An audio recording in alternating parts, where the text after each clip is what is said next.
Bonjour à tous, ravi de vous retrouver pour une nouvelle vidéo. Aujourd'hui, on est ensemble avec Stéphanie pour échanger sur Eurofiscalis. Pourquoi Eurofiscalis existe? Pourquoi on pense que la spécialisation est une vraie force pour notre cabinet? On est spécialisé dans l'e-commerce et notamment sur les marketplaces avec les vendeurs Amazon. On a une vraie appétence, une compétence sur ce domaine. J'ai l'impression de travailler chez Amazon depuis 2 ans. Sans être payée, du coup. T'es quand même payé par Ah bah Eurofiscalis. oui, non, mais là, je parle d'Amazon.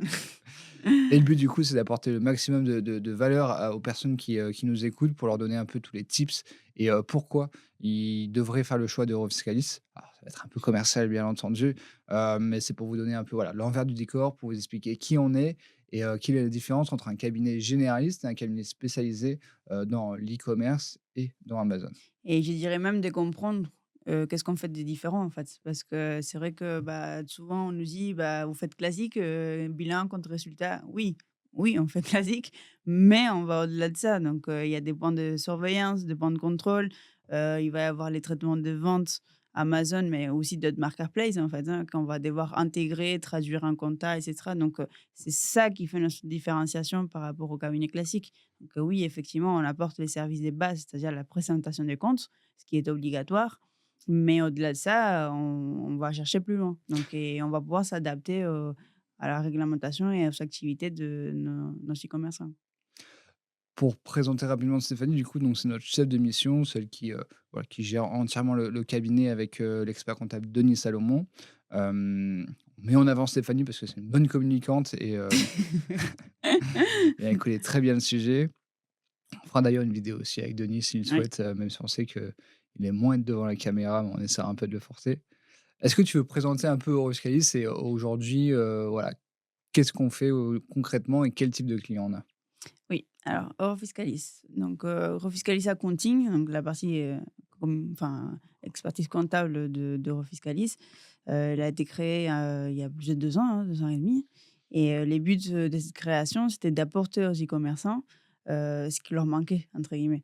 Et les e-commerçants, ils se développent à l'international, ils ont cette appétence pour vouloir, vraiment aller au-delà des frontières et il faut qu'ils soient accompagnés. Donc, effectivement, ils cherchent, un peu de l'accompagnement au niveau de la TVA internationale, pouvoir, s'implanter dans les autres pays, pouvoir payer leur TVA, pouvoir, faire du business ailleurs. Mais, au niveau comptable, ils s'étaient pas trop suivis parce que les experts comptables, disons classiques, ne comprenaient pas l'activité et bah, ils n'avaient pas assez de ressources pour pouvoir traiter, correctement leur activité. Et ce qui fait qu'en fait, c'est de là où est parti Eurofiscalis, en fait. C'est de cette, c'est disons que c'est même l'idée des e-commerçants eux-mêmes, entre guillemets, dans le sens où c'est eux qui ont apporté ces besoins, et qu'on a essayé de combler. Oui, complètement, parce que c'est vrai que, alors tu étais pas tout à fait là au le 1er jour, Bah, disons que je connais l'histoire. mais tu connais très bien l'histoire. Au départ, avec Denis, on s'était dit: «On va créer un cabinet qui est spécialisé dans le commerce international». Pourquoi? Parce que, donc nous, avec Euroscale, on avait la partie, TVA, on avait une Mmh. grosse compétence sur la partie TVA internationale. Il y avait beaucoup de boîtes qui faisaient du commerce international qui nous appelaient pour avoir des informations sur la TVA et donc on nous demandait constamment en plus de faire la TVA, de faire la comptabilité. Malheureusement, on n'était pas cabinet d'expertise comptable à l'époque, du coup, on ne pouvait pas le faire et un jour avec Denis, du coup, on s'est dit: «OK, on va se lancer dans la comptabilité, on va monter notre cabinet d'expertise comptable spécialisé dans le commerce international» et finalement, on s'est rendu compte qu'au fur et à mesure, Il y a un vrai 80 besoin. de nos clients, en fait, c'était des e-commerçants. Parce que les e-commerçants, comme tu le dis, ils ont besoin, de se développer sur différents marchés. Ils ne restent pas sur le marché Mmh. francophone et donc logiquement, ils commencent à faire du commerce international. Logiquement, ils ont des problématiques liées à la TVA, à la douane et des problématiques de comptabilité. C'est là, du coup, là, tu as apporté une vraie plus-value parce qu'on s'est rendu compte qu'effectivement, un comptable généraliste, un expert comptable généraliste ne savait pas, traiter, ce type de Après, vente. c'est normal quand tu as un dossier dans ton portefeuille, dans 1 ou 2 dossiers dans tout ton portefeuille du cabinet qui fait du e-commerce, tu as pas forcément les ressources, les temps pour aller te lancer là-dedans et je le vois très bien parce que ça fait 2 ans et demi que je travaille dessus.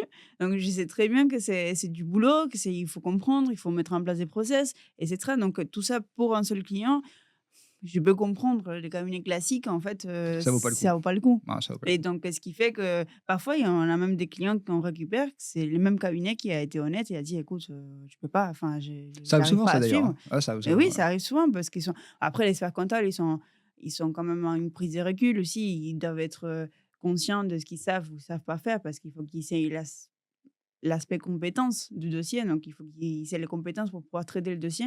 C'est une des conditions d'ailleurs pour pouvoir, accepter une mission. Mais Donc même en dehors de ça, c'est une question de rentabilité aussi, faut bah être oui, honnête. non mais bah oui, non mais les 2. Les Enfin, 2, parce que ouais, bon, ouais. il y a un professionnalisme aussi et bon, je pense qu'à un moment, il faut être honnête avec soi-même et se dire: «Bah, on sait pas faire». Comme nous, quand on sait pas faire quelque chose, bah, On le dit, on ouais. sait pas faire. Mmh. Enfin, tu vois? On va pas aller inventer, donc voilà, donc effectivement, on a quand même pas mal de clients qu'on récupère et que c'est le cabinet lui-même qui lui a dit: «Bah, stop, je peux plus suivre». Donc bon. C'est quoi les types de clients aujourd'hui que tu gères dans le portefeuille? Bon, on a 90 des e-commerçants. Après, on a d'autres, clients qui sont pas forcément des e-commerçants, mais qui sont en lien avec l'international. C'est-à-dire, soit c'est des filiales étrangères, des sociétés qui existent, dans d'autres pays, soit de l'Union européenne, soit hors Union européenne, hein, d'ailleurs.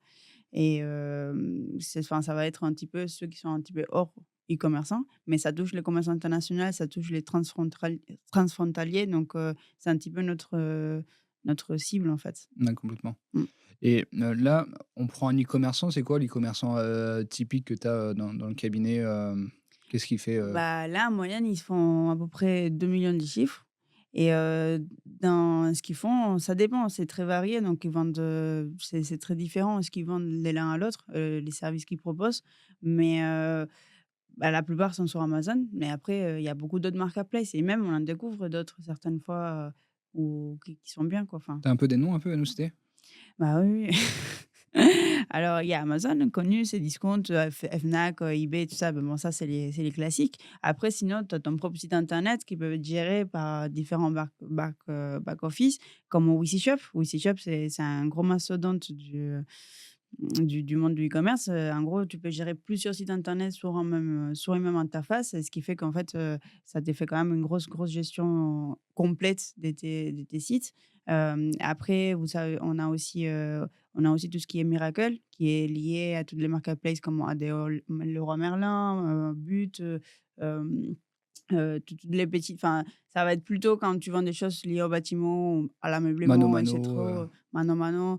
Donc voilà, tout ça, elles sont un peu autour de Miracle et Miracle, ça c'est pareil un peu que Wissishop, mais c'est lié du coup au marketplace et pas forcément à ton site internet. Ce qui fait qu'en fait, Miracle, ça te permet de centraliser toutes ces ventes, faites, sur, plusieurs marketplaces en même temps.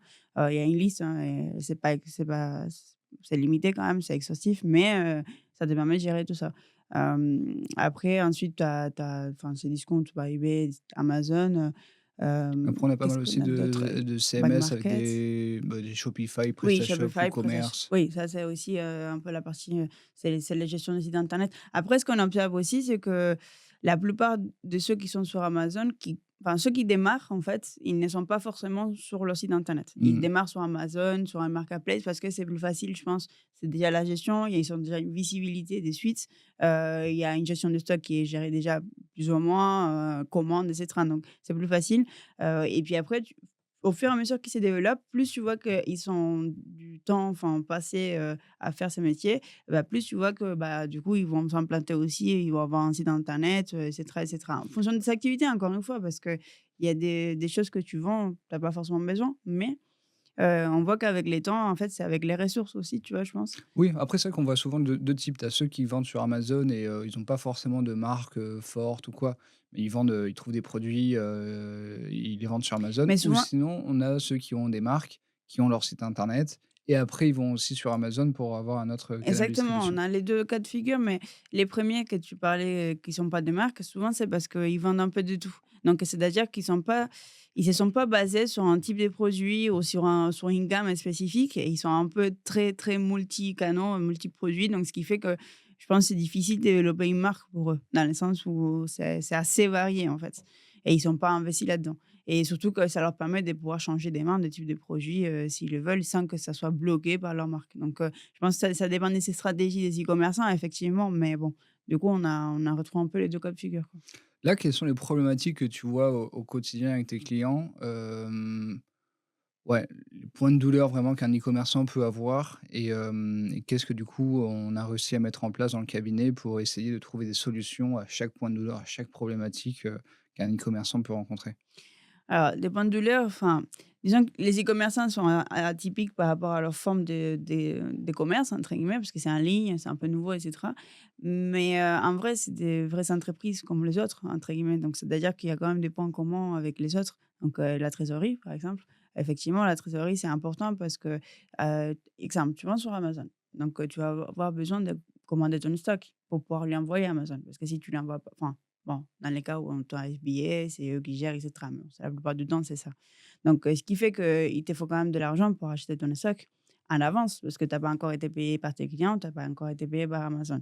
Donc il y a un peu un décalage des trésoreries et ça se suit, ça se traque et on les voit que ça demande de plus en plus ce suivi-là, cette analyse en fait, du business pour que, bah, déjà une il soit rentable, mais des 2 bah, ils puissent, pouvoir payer le resto pour pouvoir vendre, sinon ils peuvent, rien Non, vendre. complètement, le BFR, donc besoin de fonds de roulement, donc besoin de trésorerie pour pouvoir financer Exactement. son stock et après faire ta deuxième commande, ta troisième commande et cetera, alors que tu as pas forcément, bah, tout vendu parce qu'il te faut toujours du stock pour Mais il avoir faut un une fonds de organi roulement. mais il faut une organisation pour Faut ça. une organisation pour ça et ça effectivement, ça tu ne travailles avec, Il faut une anticipation aussi, c'est-à-dire que, bah, tu commandes la plupart du temps, on va pas se cacher, ils s'achètent en Chine. Donc, du coup, il y a quand même un temps de trajet qui est assez long, et du coup, bah, il y a un coût, enfin, les temps de trajet et cetera. Donc il faut quand même que tu anticipes beaucoup, enfin, c'est un et flux, ça, concrètement, comment ça se passe? C'est genre, tu as un e-commerçant, il a cette problématique-là, soit il réfléchit tout seul de son côté, soit il peut du coup appeler ton équipe, pour discuter avec son comptable de cette problématique-là? bah, oui, c'est le but. Alors c'est ce qu'on essaie de véhiculer, c'est ce qu'on essaie de leur proposer, on essaie de communiquer avec eux.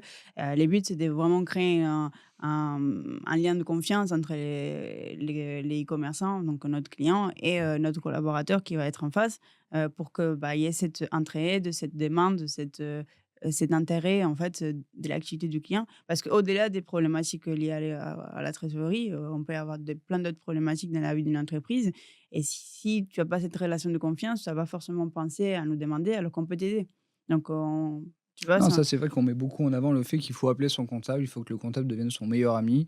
Il a envie de l'appeler pour lui expliquer un peu, voilà, ce qu'il fait dans son business et le comptable, au fur et à mesure, il va comprendre un peu mieux la personnalité, qui il est et il va ressortir de son chapeau, bah, une idée, ou des oui, choses comme ça c'est pour ça, pouvoir, voilà, apporter du conseil, de la valeur. tout à fait et les comptables aussi, ils peuvent appeler, enfin, il est Complètement, pas ouais. bloqué à ne pas appeler les clients, il faut pas appeler les clients juste pour demander les pièces comptables. On n'est plus à cette époque, donc c'est quand même dommage. Donc on doit instaurer une relation de confiance, mais une relation, tout court. Comment ça va? Est-ce que tu as des projets? Est-ce qu'il y a des choses dans lesquelles tu peux intervenir? Peut-être, il va dire: «Ah mais attends, tiens, je veux faire ça, je veux acheter un véhicule, je sais pas si c'est faire du LOA, si l'acheter en direct». Ah oui, on peut t'aider, voilà. Non, complètement. Mais si tu demandes pas, parfois tu obtiens rien. Parce que déjà il sait pas.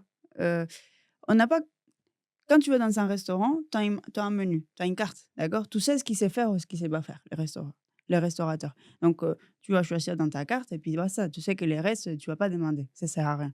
Nous, c'est pas comme ça. Enfin, un cabinet comptable n'a pas vraiment une carte parce que c'est difficile d'être totalement exhaustif de tout ce qu'on peut faire. Donc les clients, lui, bah, il sait pas à quoi te demander parce qu'il sait pas ce que tu fais. Il sait pas tout ce que tu peux faire. Il sait pas dans quoi tu peux l'accompagner, dans quoi tu peux pas l'accompagner. Donc c'est que l'échange qui va pouvoir permettre cette prise de décision et cette déblocage des situations. Parce que parfois, ils sont tout seuls dans leur coin alors qu'on pourrait les aider, sur Non, plein de sujets, complètement hein. et ça, on le met vraiment en valeur chez nous. On essaie vraiment d'inciter le client à appeler son comptable et inciter Et nos ainsi va collaborateurs à appeler ses clients. ouais. Il y a une autre problématique qui revient très, souvent, c'est la problématique liée à la fiscalité et à la TVA, Mmh. avec le guichet hausse, avec le fait que, souvent un e-commerçant, bah, stocke également dans d'autres pays de l'Union européenne, notamment quand il est au pan-européen avec Amazon. Bien sûr. Hem, Est-ce que tu veux un peu échanger là-dessus pour voir un peu les retours que tu as et les problématiques que tu peux rencontrer et les solutions que tu apportes? Alors, la plupart la plupart des problématiques liées à ça, ils venaient aussi d'avant, c'est-à-dire avant que les clients rentrent chez nous. Parce que souvent, soit ils n'ont pas été immatriculés aux hausses, soit ça n'a pas été correctement effectué. Oui, ça, c'est vrai Enfin qu'on peut ça, donner un voilà. peu de contexte là-dessus. C'est vrai que généralement, Mmh. On prend plutôt des boîtes qui font plus de 500 000 € et donc elles ont déjà une activité, ce ne sont pas des créateurs. Donc elles sont déjà passées par un cabinet comptable généraliste, elles se sont un peu cassées les dents, elles viennent chez nous et du coup, il y a un gros travail de reprise Oui. pour effectivement parce qu'effectivement, souvent ils sont pas immatriculés au ROS, il faut faire des reculs et il faut reprendre la comptabilité, et ça, c'est vrai que c'est intéressant de le savoir parce que on peut se le dire, on en parlera tout à l'heure, c'est vrai qu'on a des prix assez élevés par rapport à un comptable généraliste et donc c'est vrai qu'un créateur, voilà, qui se lance dans l'e-commerce, bah, il aura avec nous, c'est un vrai investissement. Alors que quelqu'un qui fait déjà plus de 500 000 € de CA, bah, il est déjà établi, il a déjà son business qui tourne et là, il a simplement envie de trouver un comptable, bah, qui tient la route et qui répond à Bah, il à se ses rend plus problématiques. compte du risque aussi. C'est-à-dire qu'il voit que son business remonte, qu'il voit que ça va être de plus en plus compliqué de pouvoir régulariser des montants importants parce que parfois ça peut aller vite, hein. Et derrière, tu te retrouves, à devoir sortir de ta trésorerie. Encore une fois, on revient à la trésor, mais bon, c'est parce que c'est enfin, un Oui, peu si tu as l'appel pas de payé la l'hiver TVA et au bout d'un moment, on te la et il faut réclame, quand même la il faut sortir. la sortir Eh après. ouais, c'est enfin, c'est Souvent, ça un se passe comme ça. donc du coup, ça te fait mal parce que tu t'es dit: «En fait, je vais utiliser l'argent en pensant que je pourrais l'utiliser», sauf qu'en fait, personne ne m'a dit qu'il fallait que je les paye à un moment donné. Comment je fais? Donc je l'ai pas et bah, là, c'est un problème. Donc effectivement, enfin, c'est une vraie problématique liée à ça. Après, les autres problématiques liées à la TVA, c'est sur les rapports. On va pouvoir interpréter les rapports, les traduire en compta, vérifier. On fait plein de contrôles sur les rapports, avec d'autres rapports en croisé, de façon à qu'on soit sûr de ce qu'on a déclaré, de où est-ce qu'il est le chiffre d'affaires, où est-ce qu'il est allé et principalement, on va regarder ça. Il faut qu'on suive les schémas de TVA, donc les schémas classiques, enfin les schémas, disons, la réglementation. Donc on va suivre, en fait, ça sur les rapports. On va Ça, mettre c'est vrai que cette c'est une information-là sur le vraie rapport. problématique, même chez nous, hein, Oui. d'ailleurs, au départ. Traiter des rapports de vente de différentes Mmh. marketplaces ou même de Shopify ou de WooCommerce, il faut comprendre les flux, il faut bien les analyser, il Savoir où il y a les erreurs.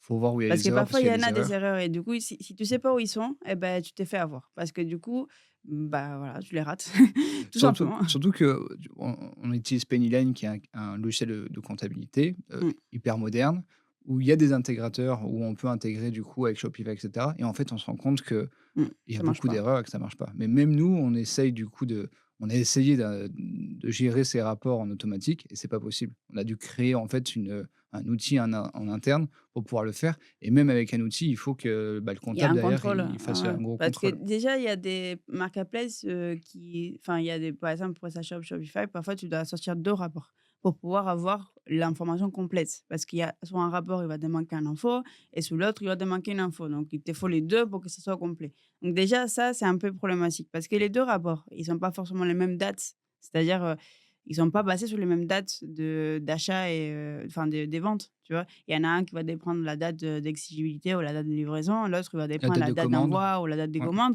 et ce qui fait qu'en fait déjà, OK, tu as une information complète, mais pas sur la totalité de tes commandes. Donc il faut déjà que tu reconstitues tout ça et puis identifier où sont les erreurs de chaque rapport, ça te permet quand même d'être alerte sur ça. Donc si tu ne le sais pas, et bah, forcément tu vas pas pouvoir vérifier ou contrôler et puis derrière quand tu vas te rendre compte qu'il y a un écart, laisse tomber. C'est très compliqué d'aller chercher où est-ce que c'est parce que tu as des milliers de transactions par jour, c'est juste impossible. Du coup, c'est important de les connaître, en fait. Il faut connaître ces rapports-là pour savoir où est-ce qu'ils sont les points de contrôle et les points de enfin, disons, la faiblesse pour que tu puisses, contrecarrer ça, avec un bon traitement. Là, tu le vois quand tu reprends un dossier qui arrive chez nous, tu une reprise de dossier, donc il était chez un autre expert comptable généraliste. Quelles sont les plus grosses erreurs que tu vois, en fait, quand tu reprends un dossier où tu dis: «Oh là là, là, ça va pas, il faut qu'on reprenne tout ou il faut qu'on retravaille dessus»? Bah, déjà Amazon, par exemple, on va parler un peu d'Amazon. Amazon, bon, j'ai c'est un de mes préférés. Non, après c'est parce qu'il a un rapport très complet. Donc c'est vrai qu'Amazon, c'est de toutes les marketplaces sur le marché, c'est celui qui te propose les rapports les plus complets qui soient. Il est très lent, très chiant, en anglais, donc super, mais par contre, on peut pas dire qu'il est pas complet. Donc il a vraiment beaucoup, beaucoup d'informations qui te servent, à pouvoir traiter tes ventes correctement. Les soucis, c'est qu'Amazon, il réagit par marketplace. Donc, c'est-à-dire que dans chaque il a des marketplaces dans 8 9 pays dans l'Union européenne, d'accord? Donc Amazon France, Amazon Italie, Espagne et cetera. Donc le client, il va aller sur cette marketplace-là, amazon.es, amazon.fr et cetera. Il va commander son produit. Donc la trésorerie d'Amazon est gérée donc par marketplace. Donc Amazon France, par exemple, il va calculer tout ce que tu as vendu chez Amazon France et bah, les commissions d'Amazon France et puis il va te verser ce qui reste, d'accord? Et pareil pour toutes les autres. Sauf que les comptables, en fait, souvent, c'est ça les problématiques, c'est qu'ils vont se dire: «Ah bah, c'est Amazon France, c'est de la TVA France» et c'est là l'erreur. Non, parce que Amazon France, quand tu vends sur la marketplace France, c'est pas forcément pour être livré en France. Moi, par exemple, ma mère, elle habite en Espagne, d'accord? Bah, moi, Ah, j'achète c'est pour ça, souvent pour ce les petit accent du coup. Moi, j'achète pour lui envoyer des choses en Espagne, bah, j'achète sur Marketplace France, la plupart parfois, très très régulièrement, j'achète sur Marketplace France. Sauf que ma marchandise, elle part peut-être de France ou d'Espagne ou peu importe, pour aller en Espagne. Donc ce qui fait que les pays de livraison, c'est pas forcément lié à la marketplace elle-même. Et les pays de départ non plus, hein, parce que peut-être, vu que c'est en Espagne et que si les produits est disponible en Espagne, Amazon, c'est sûr, il va les sortir de son entrepôt en Espagne, hein, parce que ça lui coûte moins cher en frais de logistique, et cetera. Donc, du coup, ça va être du domestique en Espagne. Donc, c'est même pas de la France. Donc, c'est même pas du host d'ailleurs, parce que c'est du domestique Espagne. Donc, du coup, bah, c'est un peu l'erreur classique. Donc, c'est-à-dire qu'ils vont, eux, parce que, pourquoi? Parce que vu qu'ils comprennent pas, ils vont prendre le flux trésorerie. Donc, les flux de trésorerie, c'est ça, c'est France, Espagne, Italie, tu vois? Ouais, ils vont voir ce qui rentre, en trésor, en banque. Exact. Ils vont déclarer ça, ils vont pas faire, une analyse du rapport, en Tout fait. à fait. Et puis après, il y a une autre partie qu'on manque aussi, c'est-à-dire qu'il y a quand même pas mal d'exports. Depuis qu'il y a eu le Brexit, donc il y a les GB qui a enfin le UK qui va avoir une réglementation un peu spécifique et ce qui fait qu'il y a beaucoup de choses qui sont déjà prises par la marketplace en UK, c'est-à-dire que c'est elle qui paye la TVA en UK, c'est elle qui la collecte pour toi, d'accord? Ce qui fait que sous les rapports, tu as une information que tu les dis parce qu'il te dit c'est qui collecte la TVA, si c'est les sellers ou si c'est Amazon et si tu rates cette info, bah, en fait, tu rates un peu beaucoup de choses parce qu'il y a beaucoup de choses qui sont en export du coup, finalement. Donc, oui, ça va Oui, tu être vas payé déclarer la en TVA en UK. France, alors qu'en fait, il faut la déclarer en UK et en Exact, plus, c'est pas à toi de la déclarer, c'est au à la marketplace. Donc, exact. Donc, effectivement, ça, il déjà faut une, comprendre tu les l'as règles. donc en gros, si tu prends juste ton flux de trésorerie, tu vois, par exemple, on a beaucoup de clients qui vendent en UK. La plupart, ils vendent beaucoup en UK parce que c'est comme ça reste quand même un marché européen, tu vois? Et c'est resté dans la mémoire des gens, entre guillemets. Donc ce qui fait que tu vas avoir pour 50 000 – 60 000 € vente en UK, sans TVA. Et si tu prends ton flux TTC, bah, tu vas inclure ta TVA.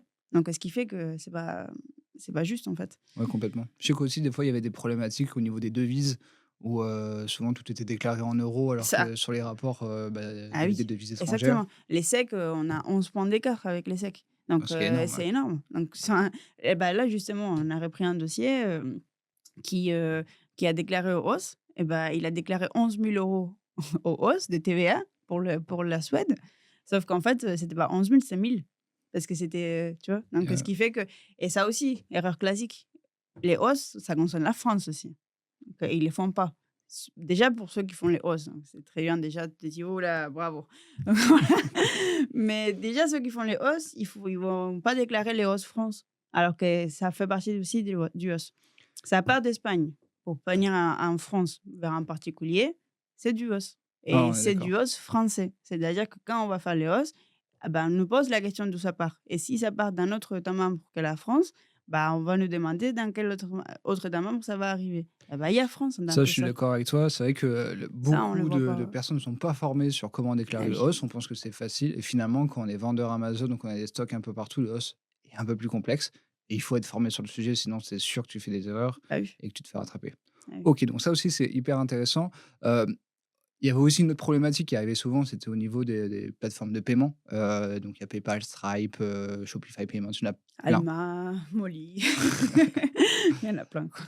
Là aussi, qu'est-ce qu'on fait en fait chez Eurofiscalis, avec les collaborateurs pour pouvoir aujourd'hui traiter plus rapidement et f que ça soit fiable, le système de paiement, pour les vendeurs Alors Amazon déjà pour commencer, ou, on e-commerce? Pour commencer, on demande les accès. Donc on demande pas les rapports, non. Parce que, c'est compliqué. Enfin, disons qu'on a besoin de plusieurs rapports parfois pour les croiser et cetera. Donc, c'est plus facile qu'on puisse avoir accès que de demander, et dépendre du chef d'entreprise, hein, ce qui est compliqué. Donc on va aller sur chaque marketplace, enfin sur chaque, plateforme de paiement et en fait, on va sortir des rapports de paiement, des transactions. Ça diffère, hein, ça selon les marketplaces, enfin selon les modes de paiement, tu vas avoir des rapports plus ou moins complets, plus ou moins bien faits, et en fonction de ces rapports-là, en fait, on va pouvoir, retranscrire en compta ce qui s'est passé. Déjà, souvent, on connecte les banques parce qu'avec Paylane, ce qui est pratique, c'est que tu peux connecter PayPal et cetera, donc c'est déjà géré comme une banque en compta. Et ce qu'on va venir avec ces rapports, c'est de contrôler les soldes, exactement comme un compte bancaire, hein. On va faire notre rapprochement bancaire pour pouvoir confirmer que les soldes en banque ou en comptoir et c'est bien celui qu'on a sur la marketplace des paiements, c'est-à-dire PayPal, Stripe, Molly, Alma, et cetera. Et puis derrière, on va confirmer aussi qu'on a bien enregistré les frais. Parce que quand tu reçois des paiements, eh ben, il y a des frais déduits souvent. Donc, du coup, on va confirmer que ça a bien été enregistré pour qu'on ait les bons flux au bon endroit. Donc voilà, donc ça, on fait des rapports croisés pour pouvoir contrôler. Donc, voilà. Il y a une chose que tu as dit qui est hyper intéressante et ça, on l'a en fait identifié assez rapidement avec les e-commerçants, c'est que la grosse problématique, c'était au niveau des ventes et des paiements du coup, c'est qu'il y avait un gros travail pour eux d'aller retrouver l'information pour leur comptable. Comme l'expert comptable ou comptable n'était pas formé sur le sujet, il remettait ça un peu sur le dos de l'e-commerçant en disant: «OK, débrouille-toi, il faut que tu me sortes, tes rapports de paiement, il faut que tu me sortes tes rapports de vente, il faut que tu m'expliques un peu comment ça marche parce que moi je ne sais pas comment le traiter en compta». Et ça rapidement, on s'en est rendu compte nous-mêmes et du coup on s'est dit: «OK, on va pas leur demander de faire ce boulot-là, on va simplement leur demander les accès». Donc au marketplace, à Shopify, à tout ça, toutes les plateformes de vente pour qu'on aille nous-mêmes aller chercher, les rapports de vente et on va récupérer aussi les accès pour les plateformes de paiement pour aller rechercher les infos. Bah, en vrai, c'est un gros investissement de notre côté et on a fait les choix de nous charger nous au lieu de charger les chefs d'entreprise. Déjà, on sait qu'ils ont beaucoup de boulot et enfin bon, c'est gérer une boîte, c'est pas aussi simple. Bah, on le sait, on est nous-mêmes entrepreneurs donc voilà. Mais déjà ça évite les erreurs, ça évite les allers-retours, ça leur fait libérer du temps parce que du coup, en vrai, on nous demande que les factures d'achat. On Je demande trouve que que c'est ça qui est débourser les incroyable. factures d'achat. Franchement, c'est Donc en incroyable. gros, La charge tous les mentale restes, on les fait. de Eh oui, gérer la on te partie vente, elle est décharge. énorme Eh oui. et donc là, tu te dis: «OK, moi, si tu bosses avec moi, tu t'occupes plus des ventes, Bah tu oui. t'occupes que des fournisseurs». Et même les factures des commissions des marketplaces, on les récupère aussi. Parce Ça, ce qui est un que énorme travail parce qu'il y a oui, énormément de factures. surtout sur Amazon parce qu'ils sont bah, c'est dommage, mais ils ont pas fait un système pour pouvoir télécharger plusieurs, documents en même temps. Ce qu'il faut ouvrir chaque document pour pouvoir les télécharger et c'est très, très long parce que c'est par cycle des paiements et par marketplace. Donc, tu en as au moins 2 ou 3 factures par marketplace, donc, 3 fois 8 par mois, quoi. Donc, du coup, mais on a choisi de faire ça parce que c'est pour décharger du coup, comme on t'a dit, c'est la charge mentale du chef d'entreprise. Ah On mais demande déjà complètement. les achats, les trucs, les machins, mais il y a aussi des gestions de salariés de son côté, les gestions du stock, les gestions de commandes, quand ça s'est pas livré et les problématiques. Donc bon, disons, on a pris ça sur nous, quoi. Ça, je trouve que c'était un bon move de notre part de mettre ça en avant et de dire OK au client: «OK, bah, tu Complètement. t'occupes plus de ça parce que de toute façon, si tu t'en occupes, on sait qu'il y aura des erreurs, qu'on va passer plus de temps derrière à pouvoir Attention, regarder on où dit il y a une pas que vous erreur». faites que des erreurs, hein, mais Non, mais c'est vrai, franchement, une fois sur 2 c'était quand c'est même de mal fait. l'administratif, hein.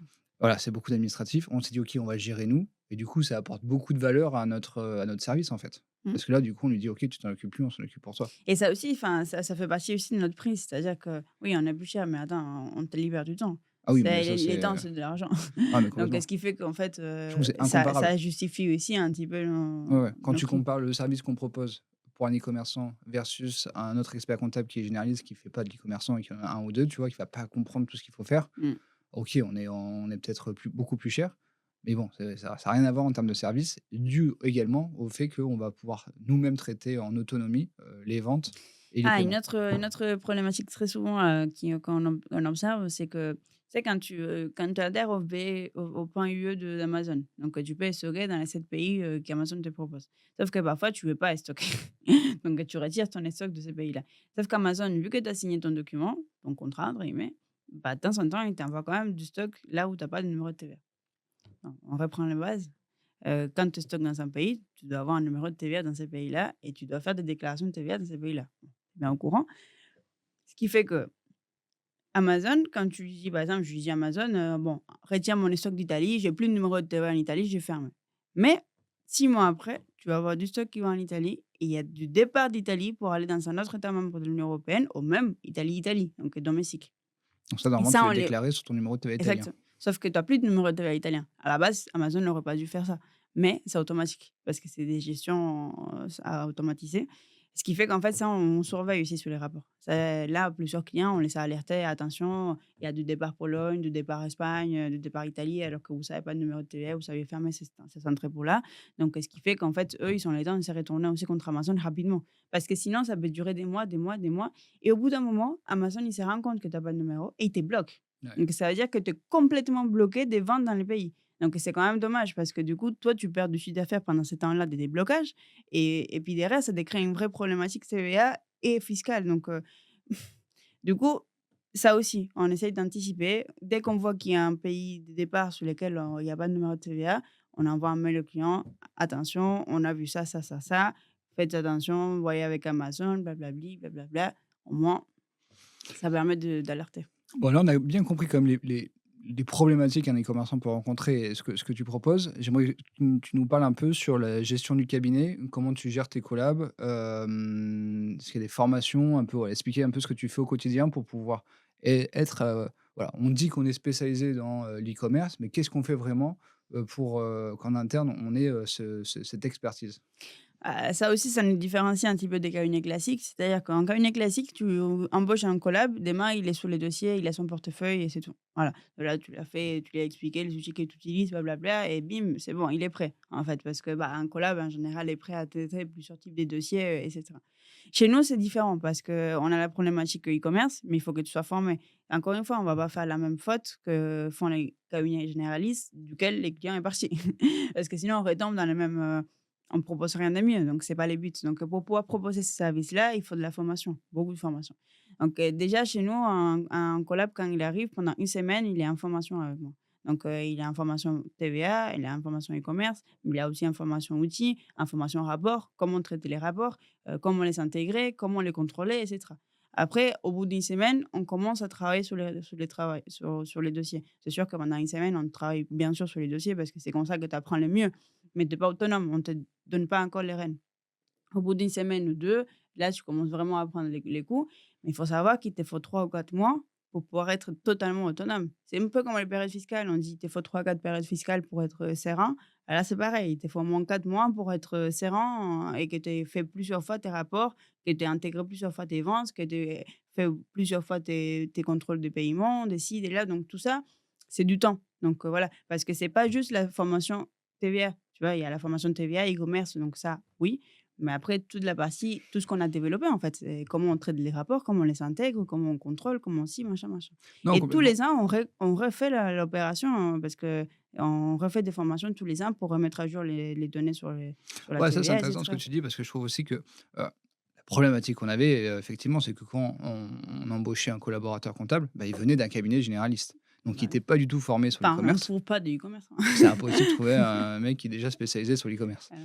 et donc il fallait, lui faire un bon onboarding pour que rapidement il soit opérationnel et qu'il puisse avoir cette spécialité et que le client, bah, il se dise: «OK, j'ai un comptable, qui gère mon dossier, qui est spécialisé Et qui e-commerce». et qui parle la même langue. Parce Qui que parle la du même coup, langue, il y qui a a le même plein de vocabulaire, ouais, ouais. ouais, parce qu'il y a plein de mots-clés, des beaux trucs, tu comprends pas après derrière. Donc Et c'est vrai que le côté onboarding, on l'a bah, c'est surtout toi, tu l'as beaucoup, retravaillé, à chaque nouvel collaborateur qu'on avait, tu retravailles bien ton onboarding pour effectivement améliorer la formation et la rapidité sur laquelle on pouvait après, bah, le mettre sur des dossiers en autonomie. Bon, même si après ils sont quand même supervisés bien sûr, mais ça je trouve qu'effectivement c'est intéressant de le dire que, bah, on est constamment en train d'améliorer notre onboarding et après tu fais aussi des formations tous les mois, hein, sur, bah, sur Penny Lane et bah, sur sur des les outils, sujets, enfin, sur, les sujets, ils varient, en fait, en fonction des besoins, mais pareil, donc c'est-à-dire que je fais faire au collab, une liste de besoins qu'ils ont. C'est pas forcément une TVA e-commerce, hein, parce que parfois, c'est des sujets classiques, mais les buts, c'est de les faire monter en compétence. C'est pas te dire: «Bon, tu restes dans ton coin, tu fais ce que tu fais et puis c'est tout». Non, le but, c'est améliore-toi. Si tu veux améliorer, si tu veux être cash manager des ventes, si tu veux faire de l'analyse financière, bah, oui, je prends. Si tu es motivé, on te forme, mais du coup, c'est le but aussi, c'est d'alimenter toute cette partie-là qui va, bah, motiver les collabs, et puis aussi, ça va leur donner des clés pour pouvoir parler directement aux chefs d'entreprise en ayant des ressources. Parce que si tu as pas de bagage, ah non, c'est mais compliqué. clairement, clairement. Mmh. Bon, bah, super, ça nous donne pas mal d'infos, ça donne un bon, À mon overview tour, un peu du cabinet qu'il y a derrière, comment on s'organise. Est-ce que tu as envie de rajouter quelque chose qu'on n'a pas, évoqué, qui est important?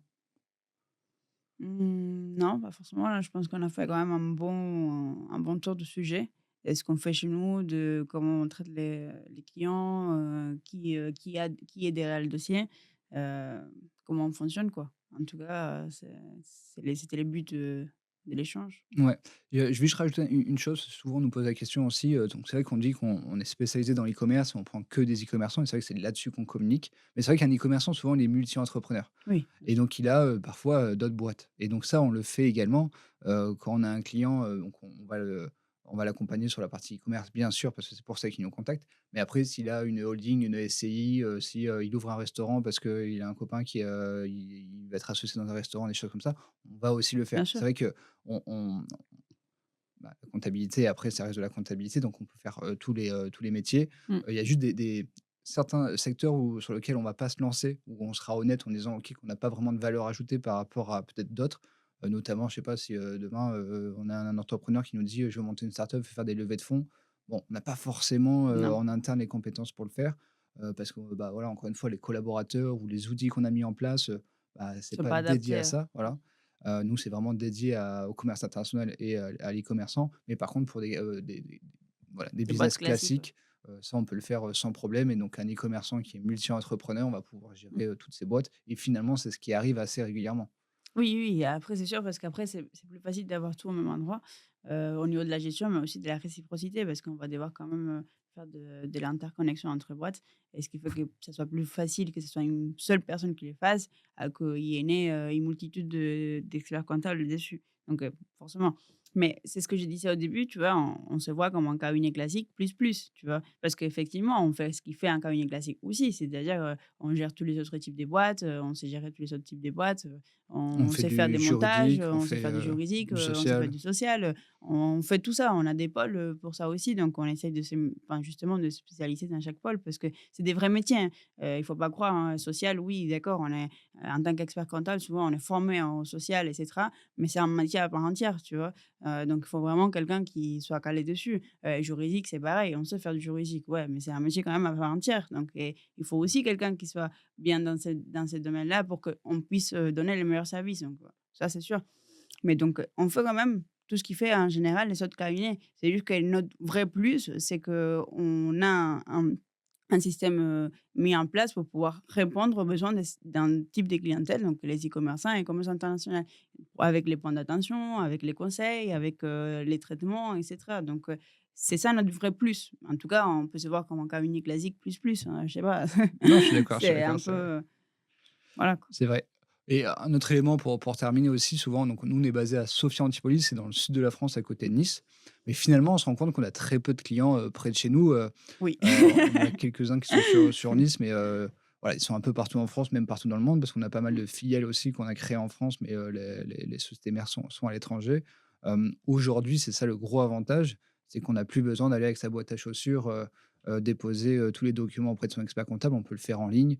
Nous, on utilise Pennyline qui est un outil incroyable pour pouvoir, bah, gérer correctement sa comptabilité et le faire en ligne. On fait des visios, constamment avec nos clients, on les a au Ouais. téléphone, on fait par mail et en fait, finalement, ça se fait aussi très, très bien, même si c'est à Oui distance. et souvent j'ai les re enfin, tu vois, j'ai les retours, «Oui, mais c'est pas du physique, ça manque un peu de l'humain». Pas tant que enfin, pas vraiment en fait, en vrai, on les voit très je pense que je vois plus mes clients en visioconférence qu'en vrai quand j'avais un clientèle classique. C'est-à-dire quand j'avais une clientèle classique, c'était tous à côté, mais je le voyais jamais. Je les voyais jamais, de toute façon je les appelais, on s'appelait oui, on s'envoyait des mails, mais de les voir, je les voyais pas régulièrement et j'ai eu des cabinets sur lesquels j'avais des portefeuilles à 50 dossiers sur lesquels je connaissais pas physiquement 80 de mes clients. Donc je savais même pas quoi enfin si, j'avais leur pièce d'identité, donc j'avais une idée, mais bon, tu sais, les pièces d'identité, parfois, ça date de 10 ans. On ne sait pas, tu vois? Alors que là, je les connais tous physiquement. Je les ai tous vus au moins une fois en visio et on les a plus souvent en visio que ce qu'on aurait pu avoir, en physique si c'était à côté, en fait. Donc finalement, non, en fait, ça me manque pas cette partie-là physique. Je trouve qu'on perd pas forcément de l'humanité et on peut juste s'adapter. Après, c'est sûr qu'on a une cible qui est adaptée à ça. C'est-à-dire que les e-commerçants, ils ont l'habitude d'avoir des outils, des trucs, donc, et ils sont en ligne, ils sont très, très, très «digitalisés» entre guillemets. Donc ce qui fait que c'est peut-être plus facile aussi de pouvoir les atteindre de ces côtés de ces dans ces sens-là, donc de faire des visios et cetera. Peut-être que ça marche pas sur toutes les clientèles, je dis pas le contraire, mais en tout cas pour nous ça j'ai pas senti du tout un manque comme je t'ai dit, il y a des cabinets dans lesquels j'ai été et j'ai pas rencontré mes clients, hein, enfin Complètement. donc Merci beaucoup pour cet échange. Franchement, c'était très cool de faire ça. Je pense que ça va donner, voilà, beaucoup d'infos sur qui on est. Mmh. Si voilà, vous êtes intéressé par notre cabinet, je pense que cette vidéo vous aura aidé à savoir un peu, voilà, en nous contactant, ce que à quoi vous attendre. Donc n'hésitez pas, bah, à prendre rendez-vous en cliquant sur le lien, bah, voilà, réserver votre créneau pour une visio. Voilà, le but, c'est d'échanger après avec vous sur votre activité pour comprendre un peu, bah, qui vous êtes, ce que vous souhaitez, ce que vous attendez d'un cabinet d'expertise comptable, qu'on vous explique, Mmh. encore une fois, bah, nous, ce qu'on peut faire pour voir, bah, si ça match entre vos attentes et notre service. Et après, voilà, on verra si on peut travailler ensemble. Merci encore pour votre attention. Merci à toi Merci et à on se toi. dit à bientôt. À bientôt.